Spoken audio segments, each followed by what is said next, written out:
Man, do we have a heated discussion here talking about the fact that real estate agents should not be investing in rental properties. That's not really the retirement account that you want to have for yourself. Now, by the way, that doesn't mean it's a bad idea. It just doesn't mean it's the best idea. Frankly, almost any investment you get involved with, you're going to make a little bit of a profit. That's a normal thing. There's lots of benefits to it. But we certainly throw around that word passive like it's a passive investment. I did a post. If you look on my page here, you'll see that hundreds and hundreds of agents have commented about where they're investing. Why should you not be doing it this way? And it really becomes a heated discussion because, of course, you want to invest in what you understand the most, right? Warren Buffett, typical training. Don't invest in anything unless you truly understand it. Well, I'll point out you didn't really understand a lot about real estate when you first got involved. This is something you learned. So anytime you talk to someone that sells yachts for a living, they think if they just owned a couple of yachts and they rented those out, that'd be a great retirement for them. If you talk to someone that sells cars for a living, they think, oh man, if I could just flip a few cars or whatever, this would be a good retirement for me. If you talk to someone that has a jewelry store, they start thinking about getting some stuff on the side and doing some of that stuff. Everybody believes that doing something within their current industry is the best investment opportunity for them. But unfortunately, there's a boatload of bad advice all over the internet. I've coached realtors for over 25 years. I've become massively successful myself. I'm a decamillionaire myself, and I dropped out of middle school. I didn't go to high school. So it has nothing to do with what typical training would be provided. But when you start to really dissect a lot of the stuff that's provided out there, I've been through a true life's journey with a lot of real estate agents where they just got licensed. They failed miserably at first. They figured out marketing. They got really good. Then they paid all their debts down. They got everything paid off and they built a real net worth for themselves. And a lot of them have retired as millionaires. You've seen them walk across our stages to get their awards once they become GLMC certified, the Greg Luther Millionaire Club. But there's a lot of advice out there that's not useful for you. As an example, let me give you some investment advice you'll hear all the time. The average multimillionaire has 7 streams of income. He also has a yacht. That doesn't mean it's what you should go do. That's what he or she does now. That's not what they did to get where they need to be. So you don't need to go find 7 streams of income. As a matter of fact, you got to get really, really good at one so that you make enough money so you can buy 7 streams of income. Does that make sense? So you don't want to do what they do. You want to do what they did to get there. And an awful lot of real estate agents don't understand what it really takes to be diversified, to have a lot of different places that they're putting money, they're earning money to put into certain things, that type of thing. And there's just really no good advice out there. You know, you got to think about, first of all, the pile rule. I want you to write that down. PILE, the pile rule. If your pile of money is bigger than my pile of money, I want to listen to you. If your pile of money is smaller than my pile of money, I don't really care what you have to say because you're not going where I want to go. So you have to start practicing the pile rule and realize that there's an awful lot of very successful people that won't give you the time of day to show you how they got to that point. Or more importantly, they started with a whole bunch of money, or money was handed down to them, or they got some kind of fancy college degrees, or they got some kind of opportunity. How do you find somebody that started in the mud, that struggled miserably, that's been through the same things, that became massively successful?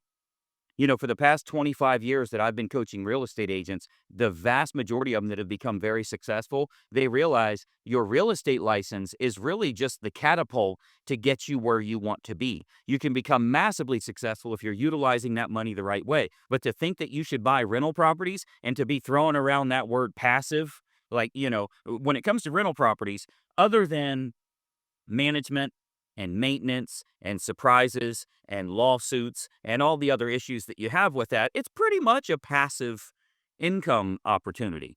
But I think we're throwing around that word passive like a lot of these apartments throw around the word luxurious. The fact is, if you're going to build a successful retirement for yourself, you're going to live a long time. If you're getting a 8-10% return on your investment, no matter what it is, you're barely keeping up with inflation in most cases, meaning you're not making any money. The fact is, a lot of us with medical advancements these days, a lot of us are going to live to 3 digits.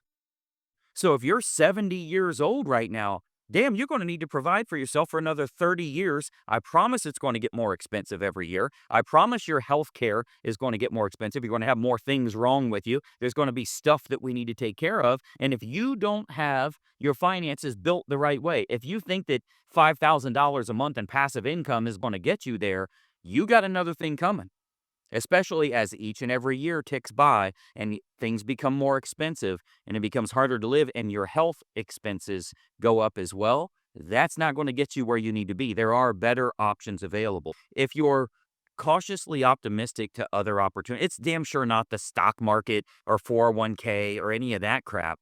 But if you're cautiously optimistic to look at better opportunities where you're not a 10 or 20 or 30% return per year, you can actually build what you need no matter how old you are now.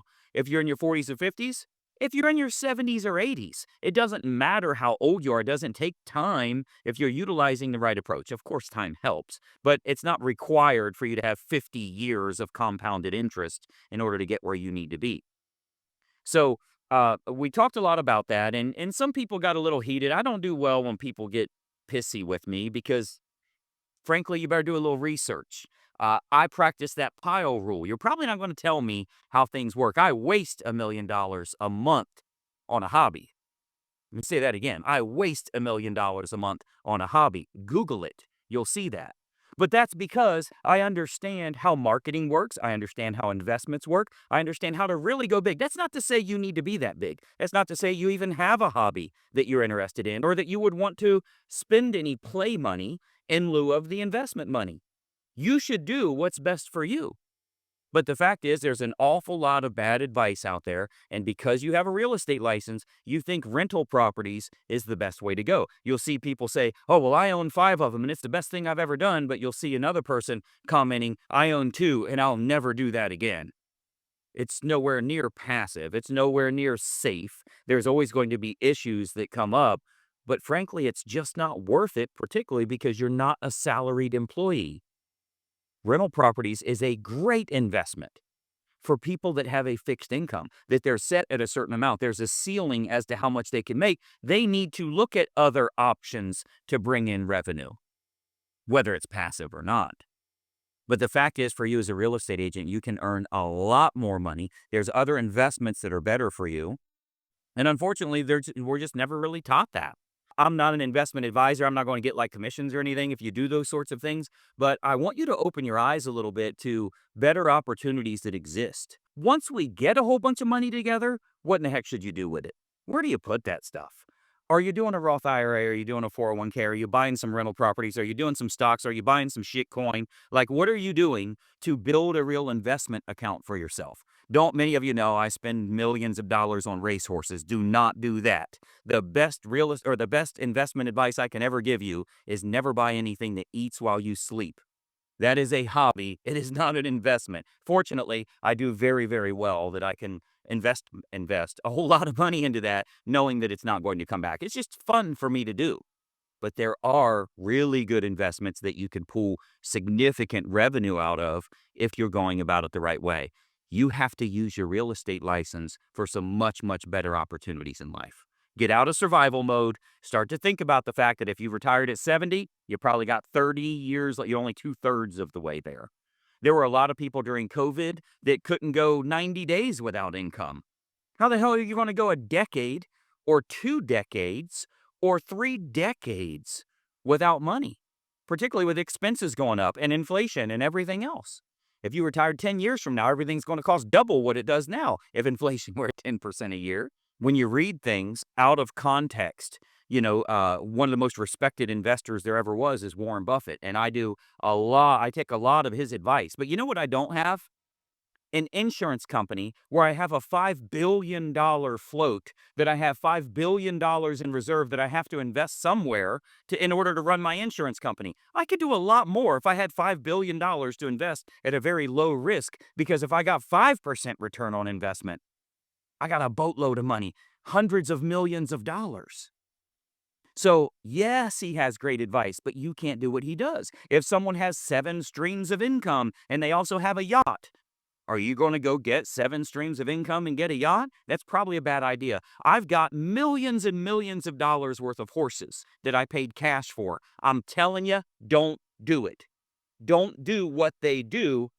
Do what they did to get there. Hey, it's Greg Luther, and listen, if you don't follow this channel, there's a good chance you're never going to see me again. I consistently put out regular content, and it's extremely helpful for real estate agents to grow their business. I want to keep you up to date on what's working so that you're in the know and you can take action accordingly. So be sure that you like and comment here, but most importantly, make sure you follow, share, and subscribe to our channel so that you don't miss out on anything. I'm here to help you in growing your business, and I'd love to do so. Follow right now.